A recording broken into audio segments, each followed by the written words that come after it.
Jesus me amou, Jesus me amou, Jesus me ama.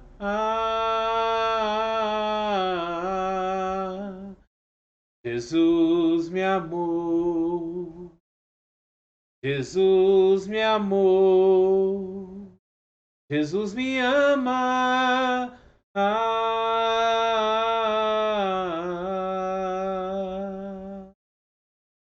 Jesus te ama, meu querido, minha querida.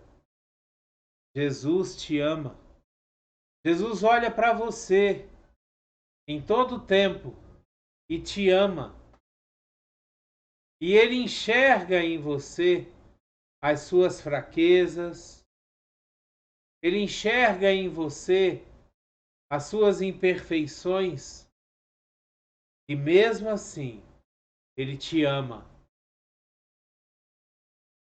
Glória a Deus nas alturas e paz na terra aos homens de boa vontade. Que a graça e a paz do nosso Senhor Jesus Cristo, o grandioso e infinito amor do Pai, a comunhão e as doces consolações do Espírito Santo estejam sobre sua vida, sua casa, sua família. Que o grandioso amor de Deus, o grandioso amor de Jesus esteja inundando o teu ser, o teu dia, a tua semana, a tua vida. É o que eu desejo a você em nome de Jesus. Que o seu domingo esteja sendo maravilhosamente abençoado. Que a tua semana seja maravilhosamente abençoada. Que tudo aquilo que você fizer seja abençoado. Em nome de Jesus. Tudo bom com você? Tudo na paz?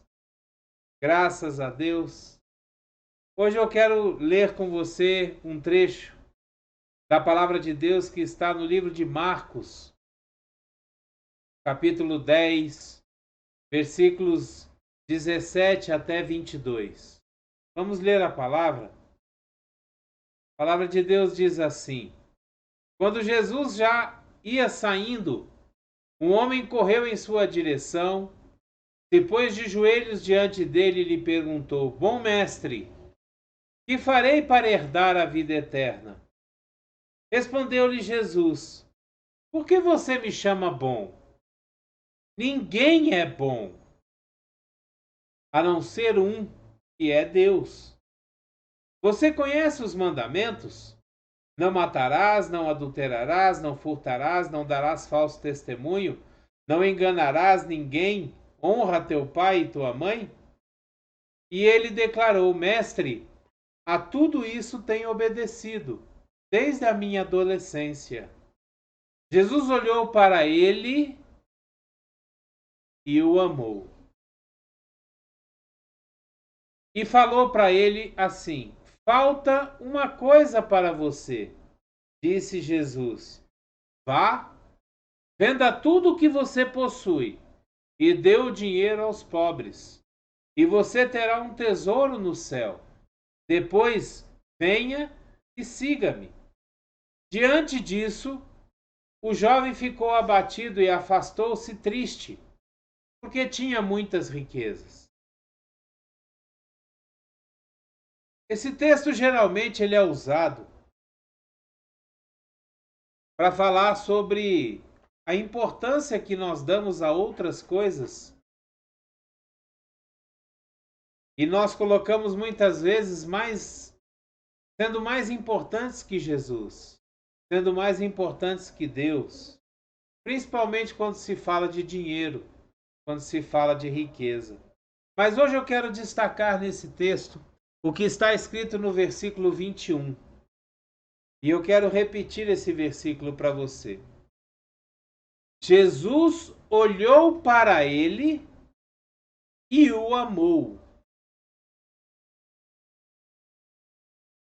Jesus olhou para ele e o amou.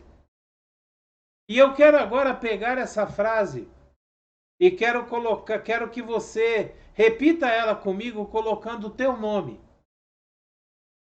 Por exemplo, meu nome é Rogério. Então, a frase vai ficar assim: Jesus olhou para o Rogério e o amou. A minha esposa se chama Fátima. E a frase ficaria assim: Jesus olhou para Fátima e a amou. E é interessante que nós chegamos muitas vezes perto de Jesus e falamos para ele: Jesus, eu tenho feito tudo o que o Senhor manda. Eu tenho ido aos cultos, mesmo que eu vá numa igreja virtual, eu tenho assistido os cultos pela internet, eu participo da ceia, eu fui batizado, eu faço tudo já, Jesus. E Jesus olha para nós e vê a nossa imperfeição. Jesus olha para nós e muitas vezes vê a nossa arrogância de achar que nós já estamos fazendo tudo para ser salvo, para ter as bênçãos. E nós nos colocamos numa posição, até Jesus vê, nós nos colocando numa posição de, poxa, até poder questionar a Deus. Olha, Deus, eu já fiz tantas coisas, por que as coisas não acontecem? E o mais interessante é que Jesus olha para nós e nos ama.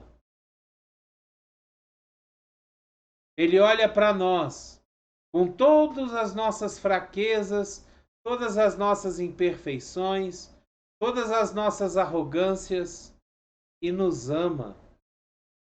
E quando ele faz isso, ele olha para nós e diz: ainda te falta algumas coisas. Da mesma forma como ele fez com o jovem rico, ele olha para nós e diz: ainda te falta alguma coisa. Será que nós temos entendido a voz de Deus que chega até nós? A voz de Jesus chegando até nós e dizendo o que nos falta? Para o jovem rico, Jesus foi preciso e disse para ele: vá, vende tudo o que você tem, dê aos pobres, e aí você terá um tesouro nos céus. Depois disso, você vem e me segue.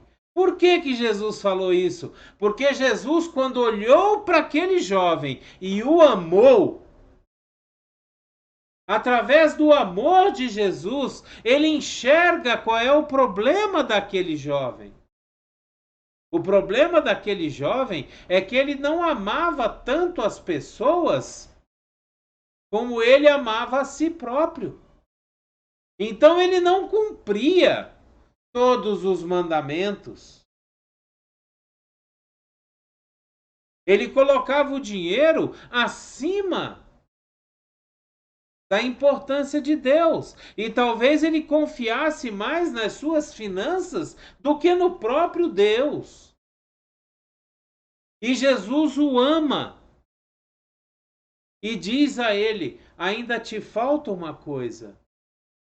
Vá, vende tudo o que você tem, entregue aos pobres, ou seja, cumpra o mandamento de amar ao próximo da mesma forma como você ama você mesmo.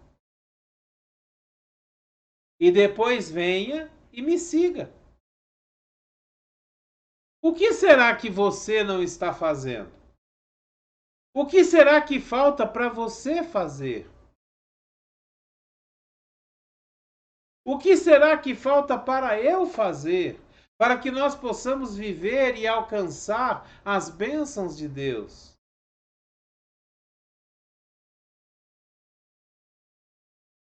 Jesus te ama. Ele olha para você e te ama. Muitas vezes o que falta é nós nos colocarmos diante de Jesus e falarmos: Senhor, eu sou tão arrogante. Eu já acho que eu já faço tudo. Me ajuda, Jesus, a entender o que ainda falta. Talvez o que esteja faltando é nós chegarmos diante de Deus e termos uma atitude de filhos submissos, nos colocar debaixo da potente e poderosa mão de Deus e falar: Senhor, faça a tua vontade na minha vida. Talvez o que falta seja isso. Mas o que eu quero destacar mais uma vez nesse texto, eu quero dizer para você o seguinte: Jesus olha para nós e nos ama. E nós podemos ver isso em outros textos também da palavra de Deus. Se nós abrirmos a nossa Bíblia no livro de 2 Coríntios, versículo 8, capítulo 9, nós poderemos ver assim: pois vocês conhecem a graça do nosso Senhor Jesus Cristo, que sendo rico, se fez pobre por amor de vocês, para que por meio de sua pobreza vocês se tornassem ricos. Jesus nos amou de tal forma que ele se esvaziou de toda a sua forma de Deus, de toda a sua divindade, de toda a sua riqueza em glória, para nos fazer ricos nele, para nos fazer herdeiros do reino dos céus, filhos de Deus, através de Jesus. Nós vemos também no livro de Romanos, no capítulo 8, no versículo 35 a 37, ele diz assim: quem nos separará do amor de Cristo? Será tribulação, angústia, perseguição, fome, nudez, perigo, espada? Como está escrito, por amor de ti enfrentamos a morte todos os dias. Somos considerados como ovelhas destinadas ao matadouro. Mas em todas essas coisas somos mais que vencedores por meio daquele que nos amou. E com base nesse texto eu quero te perguntar: o que tem separado você do amor de Deus? A opinião dos amigos? Dos familiares? Aqueles familiares que não acreditam na sua conversão? Os amigos de faculdade que dizem que cristão tem uma mente pequena? Que se apegam ao evangelho porque não conseguem se apegar a outras coisas? Não têm capacidade para se apegar a outras coisas? Talvez a opinião dos seus amigos de trabalho, que acham que depois que você se converteu, você ficou uma pessoa chata, que não se embriaga mais com eles, que não sai mais para beber nas baladas? Será que isso tem separado você do amor de Deus? Do amor de Jesus por você? Será que você tem colocado essas coisas como sendo mais importantes do que o amor que Deus tem para derramar sobre a sua vida?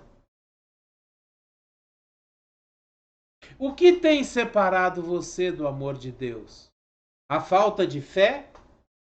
A demora em chegar às bênçãos que você tem orado e pedido a Deus?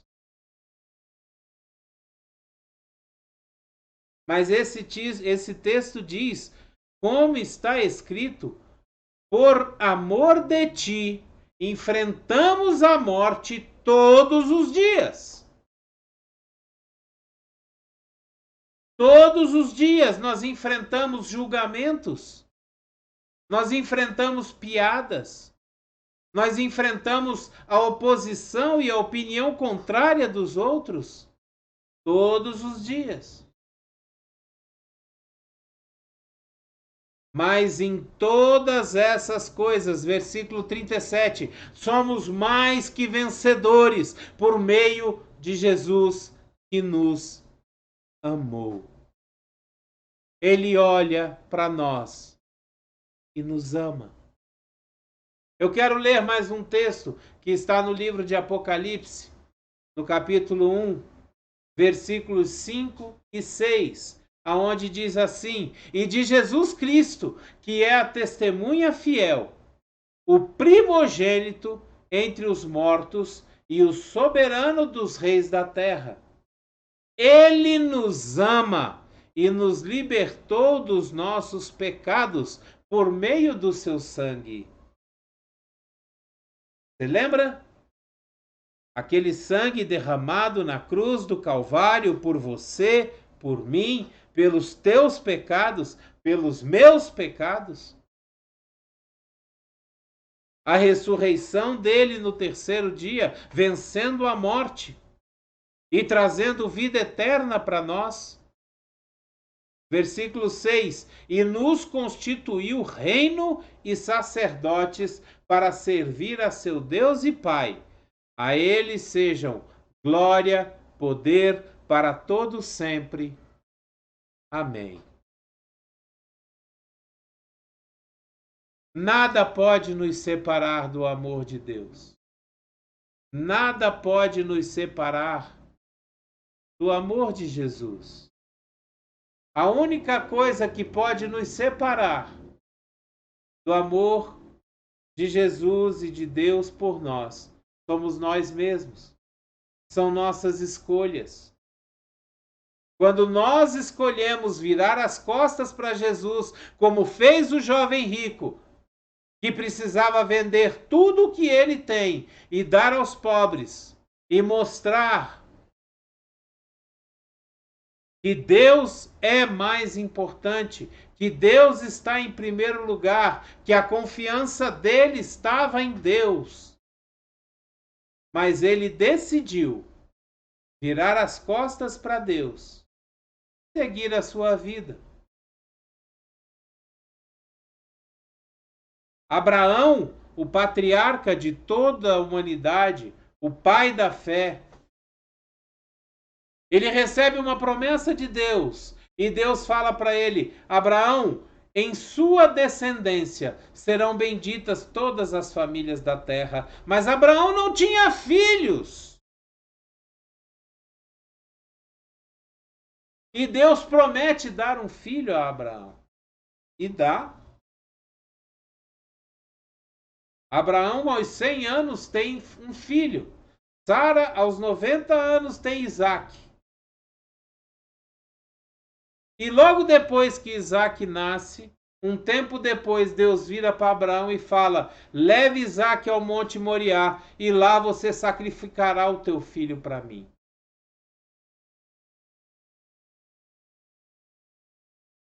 Deus faz uma promessa. E quando chega essa promessa do filho, da descendência, pela qual todas as famílias da terra serão benditas, Deus pede para que Abraão sacrifique o filho, entregue o filho de volta para Deus? Era para Abraão ficar muito chateado? Era para Abraão virar para Deus e falar: qual é, Senhor? Que história é essa? Depois de 100 anos eu consigo ter um filho e o Senhor agora pede que eu mate ele, entregue ele para o Senhor. Mas Abraão não faz isso. Sabe por que Abraão não faz isso? Porque Abraão já entendia que Deus tinha olhado para ele e tinha amado a Abraão. E o que deve passar pela cabeça de Abraão naquele momento é: se Deus pede para eu sacrificar Isaac, ou ele vai ressuscitar Isaac, ou ele vai me dar um outro filho. Porque as promessas de Deus não se perdem. Deus não é homem para que minta, e nem filho do homem para que se arrependa. E Abraão pega Isaac e leva para o Monte Moriá. E quando chega em cima do monte, Abraão prepara a lenha, prepara o altar, amarra Isaac e pega a faca. E quando ele estende a mão, Deus fala para ele: não faça mal ao menino, porque eu agora vi que você me ama mais do que a ele. Deus queria testar o que estava em primeiro lugar na vida de Abraão. Será que Abraão tinha colocado a sua promessa em primeiro lugar, no lugar de Deus? Não. Abraão continuava olhando para Deus como sendo o primeiro em sua vida, o rei, o governador, aquele que tudo pode, aquele que tudo vai fazer, porque Deus cumpre as suas promessas. O que tem separado você do amor de Deus? Quando Jesus olha para você e te ama e diz para você o que você precisa fazer, você escuta e faz? Ou você vira as costas e acha aquilo muito difícil e muitas vezes nem lhe dá resposta? Queria que você meditasse sobre isso hoje, ao ouvir esse vídeo. Eu não sei qual é o motivo que esse vídeo chegou a você e nem como esse vídeo chegou até você, mas eu gostaria que você meditasse sobre ele. Deus olhou para você. Deus olha para mim.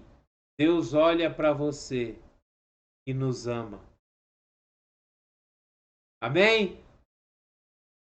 Que a graça e a paz do nosso Senhor Jesus Cristo, o grandioso e infinito amor do Pai, a comunhão e as doces consolações do Espírito Santo estejam sobre a sua vida, sobre a sua casa, sobre a sua família, sobre o seu trabalho, a sua empresa, sobre tudo aquilo que você faz, em nome de Jesus. Dê o seu like, o seu gostei, o seu joinha. Se você puder, assine o canal, mas principalmente pegue esse vídeo e envie para todos os seus contatos, poste ele nas suas redes sociais. Se permita ser um missionário de Deus, levando a palavra do Senhor cada vez mais adiante. Que a graça e a paz esteja sobre a sua vida. Que você tenha uma semana abençoada. Que o Espírito Santo esteja abundantemente sobre você. É o que eu desejo, em nome de Jesus. Abreijos para você e até o próximo vídeo.